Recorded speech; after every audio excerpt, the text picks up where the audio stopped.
কালকে সুভদ্রার বাবা বাজার থেকে বড় বড় পাবদা আর ট্যাংরা মাছ এনেছিল, একদম তাজা ছিল। তো ভাবলাম ট্যাংরা মাছগুলো দিয়ে কিছু করা যাক। লাউ শাক এনেছিল, তো লাউ শাক রান্না করেছিলাম। আর কয়েকটা লাউ পাতা দিয়ে বড় বড় যে ট্যাংরাগুলো ছিল সেগুলা হচ্ছে পাতুরি করেছিলাম, আর বাকিটার ঝোল করেছিলাম। তো খেতে ভালোই হয়েছিল, অনেক ভাল লাগতেছিল।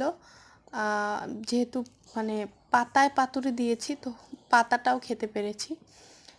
আমার তো এক পর্যায়ে মনে হচ্ছিল যে আরও বেশি করে খাই। এটা কালকে রাত্রের ভিডিও, সময়ের অভাবে আপলোড করতে পারিনি, কারণ এডিট করা হয়নি এর জন্য। তো সবাই ভালো থাকবেন, সুস্থ থাকবেন, আর আমার চ্যানেলটাকে সাবস্ক্রাইব করে বেল আইকনটি বাজিয়ে দিয়ে পাশেই থাকবেন। Thanks for watching.